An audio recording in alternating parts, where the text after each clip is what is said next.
name's Chloe, otherwise known as Princess Aspien, and welcome to my channel.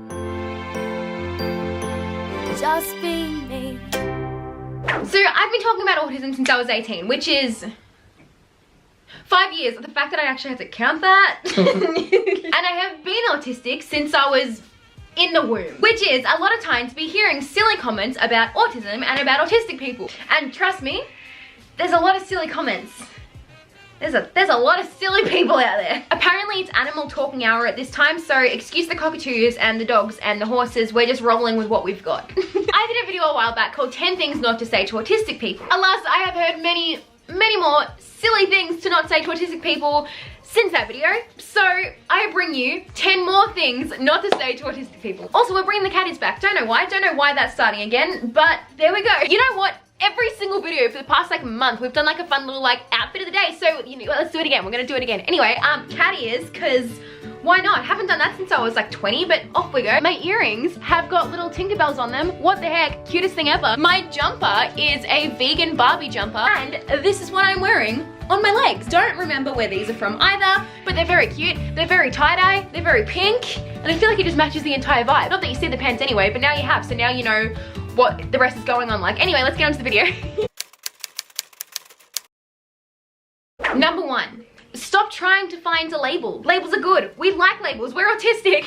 But even still, saying that you're autistic is the exact same thing as saying that you're neurotypical. It's not something that's attached itself to you like a produce sticker. It's a part of you. It's a part of your identity, the same way that being Caucasian is part of your identity, or the same way that being neurotypical is part of your identity. You wouldn't look at someone that says, oh, I'm black, and say, no, you're just trying to use a label, because that's part of it. You wouldn't look at a woman who says, I am a woman, and say to her, no, stop trying to find a label, because that's what she is. She's a woman. It's part of who we are, and believe it or not, it's actually a very key part of who we are. Identity in any form is really important to people in general. That's how we, well, identify ourselves. And trying to find a label because you're autistic is entirely valid and entirely normal. Yes, you are trying to find a label because you're trying to find out what your identity is, and that's absolutely brilliant. Number 2, I never would have known. This comes off as extremely ableist and extremely stereotyped to what you believe autism is. By saying I never would have known, it means that you already have a preconceived idea of what autism is supposed to be and that you don't match that stereotype. Now, most times that someone says it to me, they say it in a way which I think is supposed to be taken as a compliment. As in, oh, you're autistic? You couldn't be. I never would have guessed. But it's not something to guess. It's not something to know. Autism comes in a million different ways. You can't tell an autistic person just by looking at them. So I'm really curious, when you say I never would have known you're autistic, what would have made you know I was autistic? What would have made you say, yes, that girl is definitely an autistic person?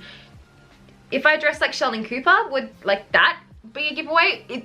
Is wearing cat ears a giveaway? Probably. Saying I never would have known you're autistic, or you don't look autistic, oh, but you don't meet the stereotypes of autism, as a compliment isn't actually a compliment. Number 3, but you make eye contact, or but you can socialize. It's called masking, Karen. Also, not every single autistic person is going to tick the boxes of every single autism trait. That's just a guideline, it's just a stereotype. You don't have to be able to tick every single one of these stereotype traits to be considered an autistic person. Not only that, but a lot of autistic people can make eye contact. We're not going to spontaneously combust if we make eye contact. It is possible for us. Most of us just don't enjoy it. I've taught myself how to make eye contact, and even then I usually don't enjoy it, or I find secret little tricks that make it look like I'm looking you in the eye even though I'm actually not. We understand how to make eye contact, we understand when to make eye contact, we just choose not to make eye contact. And the more I'm talking about eye contact, the more I'm feeling really nervous in front of a camera and focusing my eyes away from it. It's all masking. 4, you're obviously very high functioning. The amount that this one, oh, this comment in particular gets me. I'm about to trigger some like autism mama bears here, but I have something to tell you. Functioning labels don't exist. Oops. Functioning labels are a neurotypical person's way to pick apart autistic people. By using functioning labels, you're basically saying you know how to function as a normal human. You Not so much. Can you see the issue in this? And here's the thing. You don't see me on my bad days. You don't see me on the days where I need to literally set alarms so I know when to eat, when to drink, because my body is not going to give me those alarms for me. You don't see the days where my sister has literally had to dress me because I can't do it myself. You don't see me in the middle of a meltdown when I can't make sense of the world around me. High functioning doesn't mean that we don't struggle. It means that our struggles aren't as easily seen by you and therefore are completely undermined. By saying high functioning, you're taking away from my struggles, and by saying low functioning, you're taking away from someone else's achievements. High functioning doesn't exist. It is all just autism. Number 5. It seems like everyone's autistic these days. Autism always has and always will be here. As long as there has been people, there has been autistic people. The difference is autistic people used to go through their entire lives suffering and struggling because they didn't have support or understanding, and they were left to feel alienated in a world that they didn't understand. They were left to feel alienated, marginalized, and scared. There is not an increase of autism. There is an increase in autism diagnosis because we're finally able to get that diagnosis. Mount Everest wasn't discovered until 1856, but I can guarantee you it still existed. Number 6, and I'm not going to say this word, but I'm sure you can understand what I mean. The R slur. What are you trying to prove by saying this? How is this helping you? What do you gain out of saying this? Truly, I'm not even going to explain this one. Number 7.